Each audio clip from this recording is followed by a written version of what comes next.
কি কব যে শসা দিছে ডিম দিছে ফুচকারি সিজন দিছে এখন কবি যে খাওয়া সোদা হলো পান্তা সোদা লাস্ট খাইতে হলো ফুচকা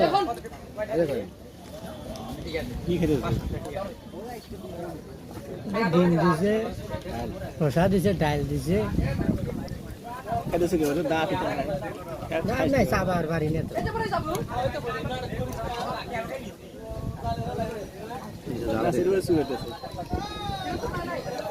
ভাই খাইতেছে যে ডাল খাইতেছে আর ওই খাইতেছে ডাল খাইতেছে না খাইতেছে হলো ফুচকা চটপটি খাইতেছে খাইতেছে ডাল খাইতেছে এটা স্যার তুমি চটপটি হ্যাঁ তারপর ডাল ডাইনি তো তুই কি খাস কথা ডাল আছে শসা আছে ডিম আছে কি যেন নাম কয় এটা কি নাম চটপটি ও এটা কয় চটপটি ডাল শসা ডিম ফুচকা গুঁড়া পুরো নাম হলো চটপটি এলো চটপটি